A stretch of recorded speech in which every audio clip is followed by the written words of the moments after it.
Hey guys, this is John with Warehouse Games. Been a while since I've been online playing games. Well, anyways, recording. I've been getting some practice in, been doing okay overall. Pretty busy with life in general, going back to school. Don't get as much time for Magic as I would like, which it definitely affects my gameplay. But I think I have improved a fair bit. So, kind of want to play a game for fun tonight.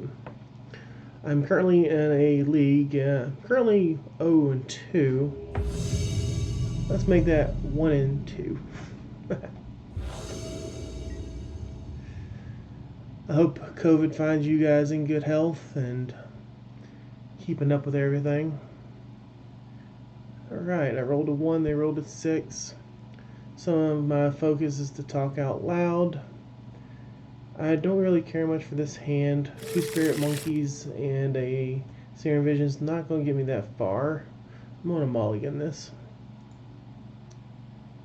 Okay. So we have a Lotus Bloom. Hi to a good game. Thank you. Look. Alright, let's keep this. And we'll put a spoils down. Definitely want to suspend the Lotus Bloom, get that off as early as possible to get the manas up and running. Full art Pluto Delta and the Measure's Bauble. Respect the art. One of the main attractions that I first found with Magic when I was young was the art. The art definitely drew me into the game. Woolly Spider was like one of my favorite cards back in the day. I remember being pretty happy to open that in like an Ice Age pack. Alright, let's see if we can get a Scryland here. Let's see what we find. Always yield those. I don't need more land at this point, so I'm going to put that on bottom. My buddy Starfall's been doing his best to mentor me in this game to get some of the rust off. I always appreciate his help and appreciate any comments you guys leave to help better my game also. I still have my little tilt issues and such. Would like to fix that eventually, just slow down and play the game. I tend to play the game a little too fast and furious. Don't need to do that anymore. I just need to take it easy and think about what I'm doing. Okay, I got another land. Don't really need any more land, so just no more Scrylands, so we'll just play a land and pass the turn. Looking for Phyrexian Unlife or Angel's Grace at this point. That would do a fairly decent job at getting me a little further into the winning bracket. Magic is meant to be fun. It sure is nice to win occasionally, or more than occasionally to be honest, but I will definitely take learning experiences and just good games overall. If I can learn why I did something wrong, I consider that a win. Perhaps I won't repeat that mistake more than 4 times. Looks like they're going to be powering out some Death Shadow here. Okay, Seal of Fire. Seal of Fire doesn't do too much against Thassa's Oracle, thanks to the triggers. The EBT entered the battlefield. Okay, they're going to pass it back to me, looks like. Alright, Lotus Bloom. So we should be down to 1 counter now. There's the Angel's Grace. So at this point I just basically need mana. So let's play a Seacombe Ghost. I have 3 mana available, which is there. I got my double blue and my black. I just need one more source of mana, being white. So I need to play my Gemstone Mines next turn. And that should be good to go. So I got a question for you guys if you're paying attention and such. What card do you guys normally name for Spoils of the Vault?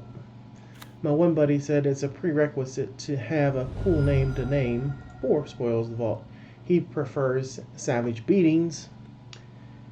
I kind of like going for Sierra Angel since that was like my favorite card ever. What do you guys like to name?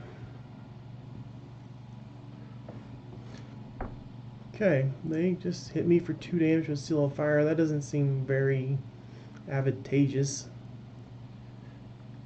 I doubt they're going to counter my Lotus Bloom. If they do, that really opens up the game for me just to straight out win. They definitely could be carrying some counter spells, so I would like them to tap out, but I doubt they will tap out.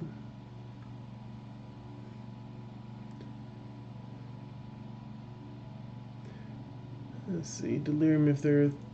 Do they have Delirium? So there's Artifact, Land, Creature, Artifact, Creature, Land, Enchantment. So they do have the Delirium.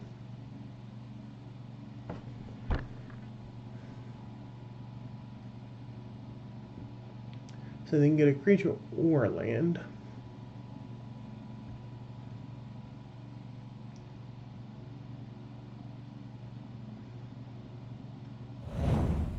They get the Death Shadow, sure. Are they going to tap out? That's pretty nice if that's the happening here. Alright, I should win this game unless I mess it up somehow. I have been known to snatch defeat from the jaws of victory. Definitely want to cast that. Serum Visions doesn't matter too much at this point. Alright, so let's put Thassa's Oracle out there. Let the trigger go on the stack. Okay. Let us pay a white mana, get our Angel's Grace, black mana for Spoils of the Vault, and I'm going to go with my favorite Sierra Angel. Okay, and now let the Oracle trigger resolve and win the game. Alright. Awesome.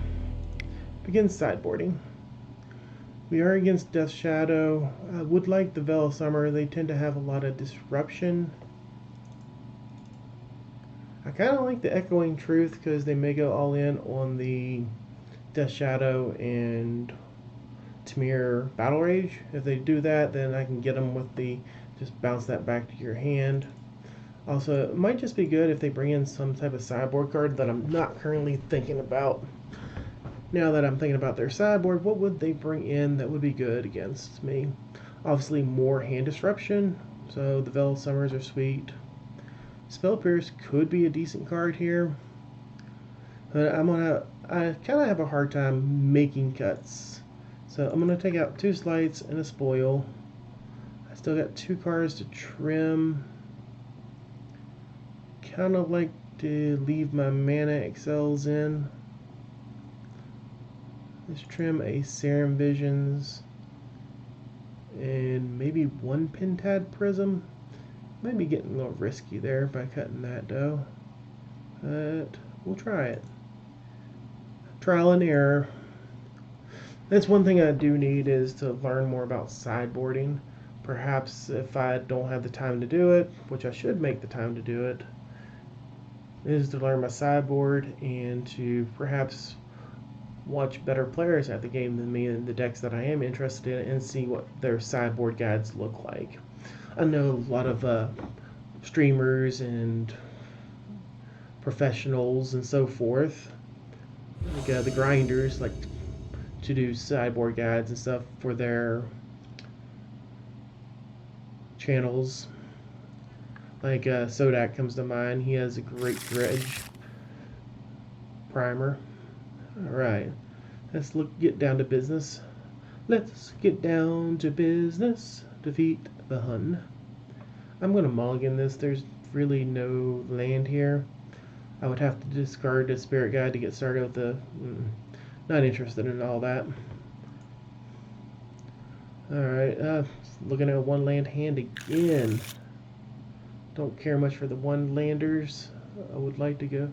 My opponent did go to 5-2, so let's go ahead and even that out. There's 2 land, I do like that. Lightning Storm's an easy bottom. Oh, there is 3 lands. Okay. So we're into business here. We're definitely keeping this. I like the Pentad Prism. I mean, we have a combo in hand, but we're going to have to ship a couple cards, which is going to be Lightning Storm and probably a land. And just hope to get there, right? Mulligan to 4. No, thank you. I would like to keep this.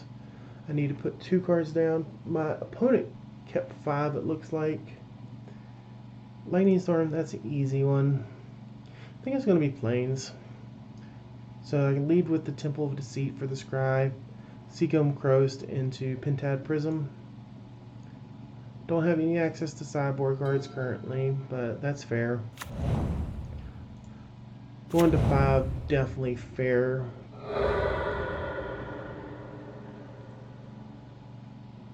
I don't see going past 5 on this. This is a very playable hand. I just gotta get to the 5 mana mark, which is doable. Ad Nauseam is pretty repetitive. Don't need that one. Okay, that's another Scry land. That slows me down. I would like an untapped land. My opponent doesn't seem to have too much going on right now, so I will leave it on top. I would have definitely would have preferred an untapped source coming up. I'm probably still going to go with the Seacombe Croast into Pentad Prism. The prison's probably lost now. If I was the opponent, I definitely would take the prism, which he does. He or she. You never know. Alright, there's a temple. Now that I did lose the prism, I might as well play the Scryland. I would like to always yield to that. Angel's Grace. I mean, it's just repetitive. Frescina Life will do the job fine. I'm looking for more gas at this point. And sometimes being repetitive isn't that bad when your opponent's on the Thoughtseize plan.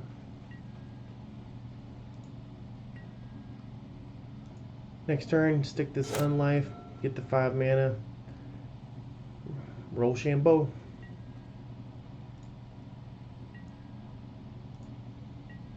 I haven't seen the new Mulan movie yet. Definitely looking forward to seeing that. Seeing our boy Jimmy Wong. That's going to be pretty cool. Okay, let's play my Seacombe Coast. Run this into a counter spell, right?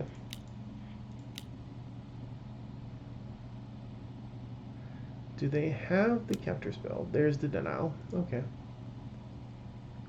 If I had a Spirit Monkey, I could have got him.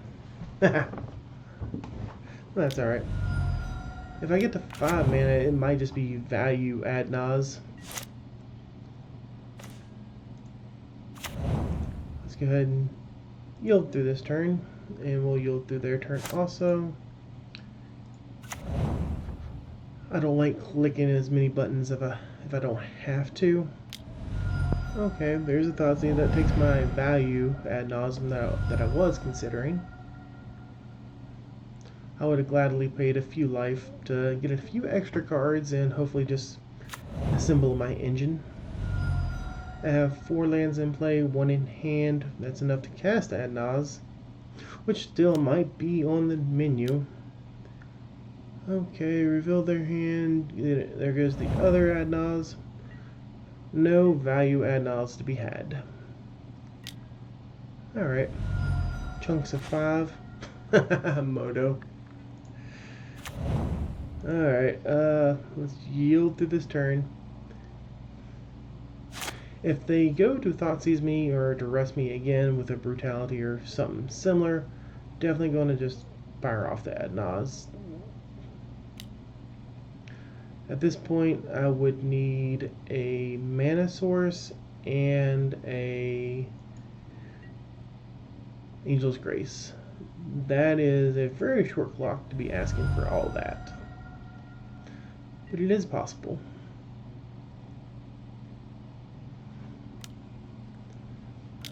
Okay, they're gonna brutality me again. Alright, let's just use it. Phyrexian Unlife would be kind of sweet here. Guess I would have to get 2 Phyrexian Unlifes to get around it. No, Unlife is an enchantment, so they couldn't pick it with the brutality. That is true. Spirit Guide. Seacrum Ghost. Pact of Negation. Wow, I was about to draw a bunch of garbage. One more time. And I am going. There is the Unlife too.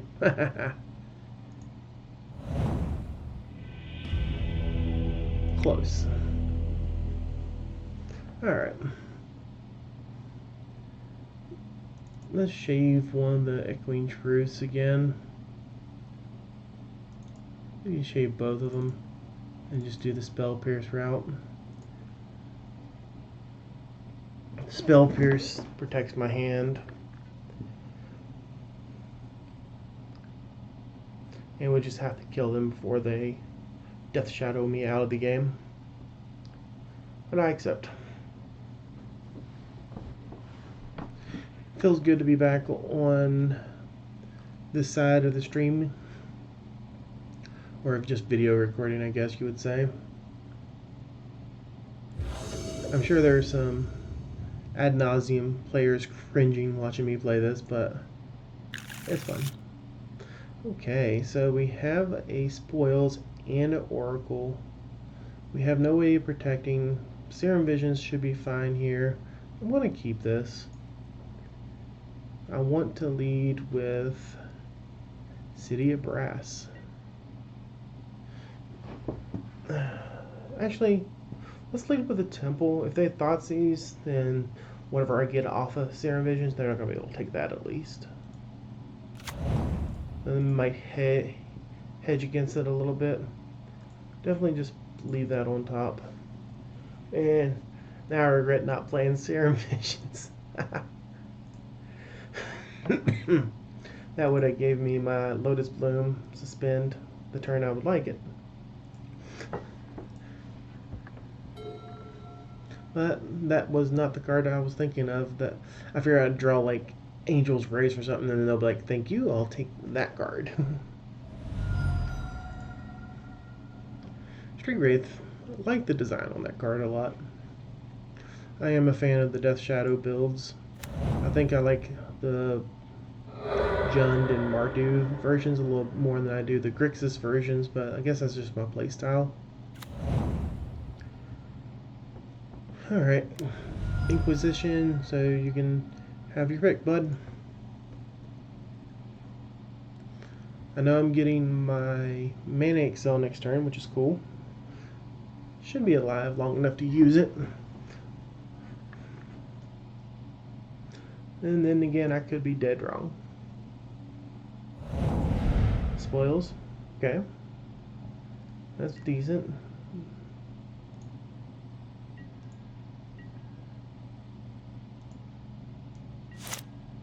Okay. You bobbled me, or... I don't know if he bobbled me or himself.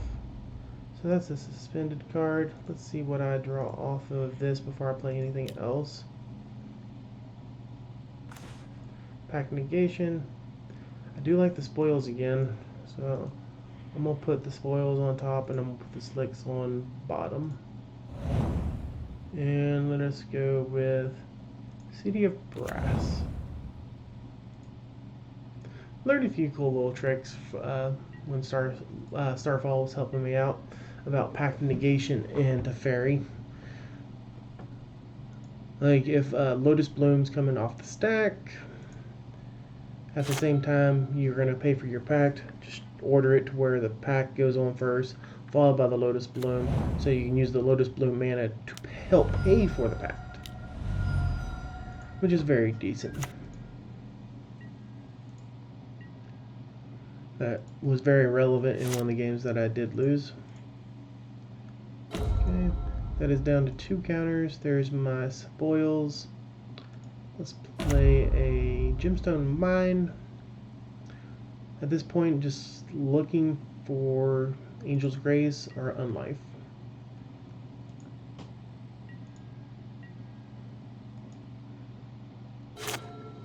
Still got 16 minutes and 40 seconds on my clock. Plenty of time. No hurries. We'll continue to talk this game out. Thoughtseize. Alright, you got it, buddy. Definitely not going to name anything off the spoils at this point.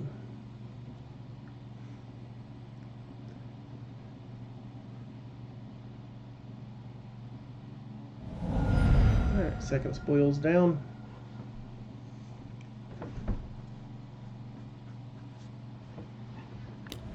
There's a Death Shadow. Kind of intrigued about the 2 mana Death Shadow equivalent coming out soon. The 2020 minus the highest life total. That looks pretty interesting. Alright. Might be time to play a Spirit Guide as a roadblock.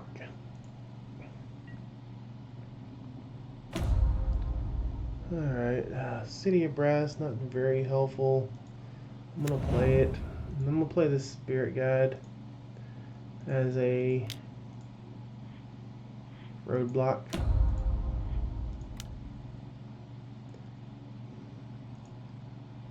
Gladly trade a Spirit Guide for a Death Shadow. But beat land's about to make it a 3/3.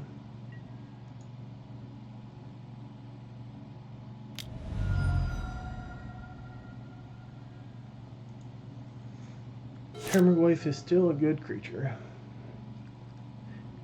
Doesn't get enough love nowadays.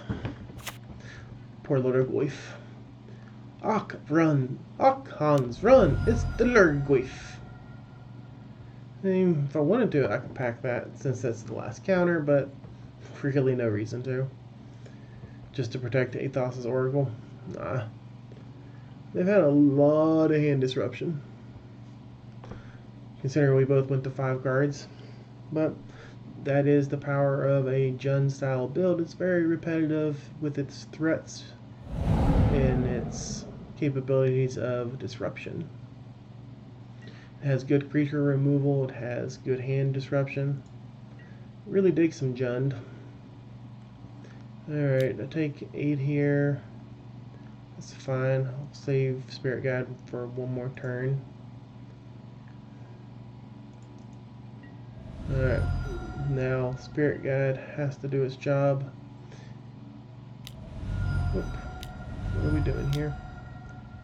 That's interesting. Alright, I don't know what single card I could draw at this point that would, like, hey, you win this game. Seems like I've been disrupted more than enough not to be able to win, which is fine. I mean, it is what it is. This will put me 0-3 in the league, which probably will have me dropping from this league, which is meh, I guess. But let's cast that. We have mana for days now. Okay, that buys me one more turn at least. Wait. Let's pay life for it. Always yield to that. Maybe I'll find a Ad Nauseam. Ad Nauseam off the top would be pretty insane.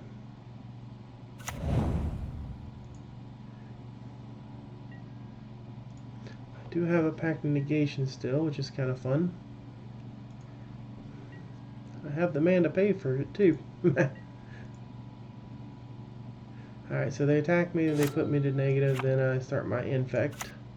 So, like, Ad Nauseam off the top of the deck right now. One-time deck, as Marin Moon would say. One-time deck. One time. Love it. I tend to watch a variety of content creators. Magic is a big part of my life, even though I'm not playing it as much as I would like. One of the reasons we can't play is COVID and social distancing. so the paper gets to collect dust for a while. But I am very fortunate that I do have a decent online collection, and it does function pretty well for me. Okay, I'm just looking for straight up ad nauseum. If they don't like Assassin's Trophy, the Unlife. If they do that, I can still pack negation, but then I'm looking at paying all my mana just to not die to pact.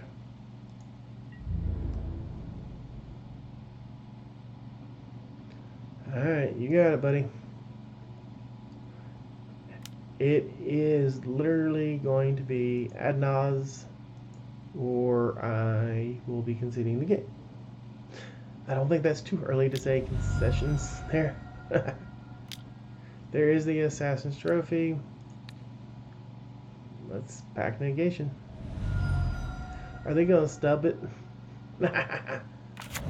Oh, that's pretty awesome. If their last card is stub, that is pretty awesome.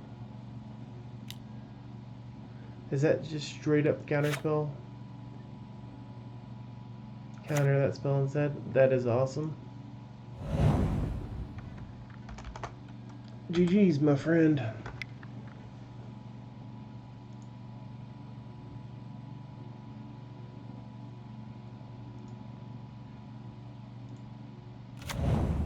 Alright, so I can block there, and that is about it. You got it, bud.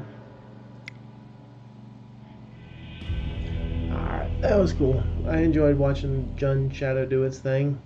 Great deck, definitely. Or I guess it is 4-color because there is blue. I don't know why I keep calling it Jund. 4-color, Jund, 4-color, Mardu. The Shadow has so many variants. It's amazing. Love it. Alright guys, I'm going to try to be back to recording games a little bit more frequently. We'll see how my work and school schedule goes. But until then, man, keep gaming.